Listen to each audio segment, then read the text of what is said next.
ಒಂದು ನಮ್ಮ ಮುಖಂಡಗಳಿಗೆ ಒಂದು ಮನವಿ, ಕೆಲವು ಲೀಡರ್ಗಳಿಗೆ, ದಯವಿಟ್ಟು ಈ ಊನಾರ ದಪ್ಪ ಊನಾರ ಹಾಕಂತ ದಯವಿಟ್ಟು ನಾನು ಬಿಟ್ಬಿಡಿ. ಆಮೇಲೆ ನಾನು ಬಂದ ತಕ್ಷಣ ನಾನು ಸುತ್ತ ನಿಂತ್ಕೊಳ್ಳೋದು ನಿಲ್ಲಿಸಿ. ಪಾಪ ಬೇರೆಯವರೆಲ್ಲ ಹೊಸದಾಗಿ ಬಂದು ಸೇರ್ಕೊಂಡಿದ್ದಾರೆ. ಬೇರೆ ಜನ ಬಂದು ನನ್ನನ್ನು ಭೇಟಿ ಮಾಡೋಕ್ಕೆ ಆಗ್ತಾ ಇಲ್ಲ. ಬಹಳ ಜನ ನನ್ನ ಕಾಗದ ಬರೆದವ್ರೆ, ಚೀಟಿ ಕೊಟ್ಟವ್ರೆ, ನಿಮ್ಮನ್ನ ಭೇಟಿ ಮಾಡೋಕ್ಕೆ ಬಿಡ್ತಾ ಇಲ್ಲ ನಿಮ್ಮ ಲೀಡ್ಗಳು ಅಂತ. ನೀವು ಯಾವಾಗ ಇದ್ದೀರಿ, ಬೇರೆಯವ್ರಿಗೆ ಒಂದು ಅವಕಾಶ ಮಾಡಿಕೊಡ್ಬೇಕು ಅಂತೇಳಿ ನಿಮ್ಮೆಲ್ಲ ನಾನು ಮನವಿ ಮಾಡ್ತಾ ಇದ್ದೀನಿ. ನಾನೆಲ್ಲರ ಮುಂದೆ ಹೇಳಿದ್ರೆ ನಿಮಗೆ ಬೇಜಾರಾಗ್ತದೆ, ರೇಗ್ತಾರೆ ನನಗೆ ಅಂತ. ಸೊ ಬೇರೆ ಸಾರ್ವಜನಿಕರು ಬಂದು ಪಾಪ ಕಾಯ್ಕೊಂಡಿರೋರು ಏನೋ ಅವ್ರ ಮುಖ ತೋರಿಸ್ಬೇಕು ಅಂತ ಆಸೆ ಇರ್ತದೆ. ನಿಮ್ಮ ಮುಖ ಎಲ್ಲ ನೋಡಿದ್ದೀನಿ ನಾನು. ಅವ್ರಿಗೂ ಬೇರೆಯವ್ರಿಗೂ ಒಂದು ಅವಕಾಶ ಮಾಡಿಕೊಡಿ ಅಂತೇಳಿ ನಮ್ಮ ಲೀಡರ್ಸ್ಗೆ ಒಂದು ಸೂಚನೆಯನ್ನು ನಾನು ಕೊಡ್ತಾ ಇದ್ದೇನೆ. ಇವತ್ತು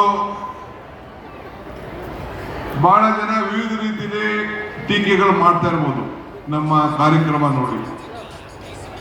ಒಂದು ಹೇಳ್ತೀನಿ ಕೇಳಿ, ಮಾಧ್ಯಮದವ್ರಿಗೂ ಹೇಳ್ತಾ ಇದ್ದೀನಿ, ಟೀಕೆಗಳು ಸಾಯ್ತವೆ, ಕೆಲಸಗಳು ಉಳ್ಕೊಳ್ತವೆ. ನಾವೇನ್ ಕಾರ್ಯಕ್ರಮವನ್ನು ಮಾಡ್ತೇವೆ, ಜನರಿಗೆ ಯಾವ ರೀತಿ ಸ್ಪಂದಿಸ್ತೇವೆ, ಜನರ ಸಮಸ್ಯೆನ ಯಾವ ರೀತಿ ಬಗೆಹರಿಸ್ತೇವೆ, ಅವೆಲ್ಲ ಕೂಡ ಬದುಕಿ ಉಳ್ಕೊಂಡಿರ್ತವೆ. ಈಗ ದೇವಸ್ಥಾನಕ್ಕೆ ಜನ ಏಂತ ಹೋಗ್ತಾರೆ, ದೇವರಿಗೆ ಏಂತ ಕೈ ಮುಗಿತಾರೆ. ಹನುಮಂತಯ್ಯನವರು ವಿಧಾನಸೌಧದ ಮೇಲೆ ಸರ್ಕಾರಿ ಕೆಲಸ ದೇವ್ರ ಕೆಲಸ ಅಂತ ಯಾಕೆ ಮಾಡಿದ್ರು? ಈ ಎಲ್ಲ ಇಷ್ಟು ಅರ್ಜಿಗಳನ್ನ ಕೊಡ್ತಾ ಇದಾರಲ್ಲ, ಈ ಅರ್ಜಿಗಳನ್ನ ತೊಂದರೆ ಇದಕ್ಕೆ ಮಾತ್ರ ಬಂದು ಕೊಡ್ತಾ ಇದ್ದಾರೆ. ಪೆನ್ಷನ್ ಇಲ್ಲ, ಖಾತೆ ಇಲ್ಲ, ಪೋಡಿ ಇಲ್ಲ, ಮನೆ ಇಲ್ಲ, ಸೈಟ್ ಇಲ್ಲ, ಏನೇ ಸಾಲ ಇಲ್ಲ, ಬದುಕಬೇಕು, ಸಮಸ್ಯೆ ಇದೆ, ರೋಡ್ ಇಲ್ಲ, ಚರಂಡಿ ಇಲ್ಲ, ಅರ್ಧಕ್ಕಾಗಿದೆ, ಅರ್ಧಕ್ಕೆ ಬಿಟ್ಟವ್ರೆ, ಇವೆಲ್ಲ ನೋಡಿ ಕೊಟ್ಟಿದ್ದಾರೆ. ಬಹಳ ಜನ ಚೇರ್ಮನ್ಗಳೆಲ್ಲ ಸ್ಟೇಜ್ ಮೇಲೆ ಬಂದು ಅವರ ಊರಿನ ಸಮಸ್ಯೆಗಳೆಲ್ಲ ಕೊಟ್ಟಿದ್ದಾರೆ.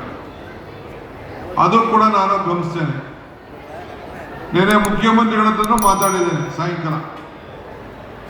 ಅವರು ಸ್ಪೆಷಲ್ ಗ್ರಾಂಟ್ ಕೊಡ್ಲಿಕ್ಕೆ ಒಪ್ಕೊಂಡಿದ್ದಾರೆ.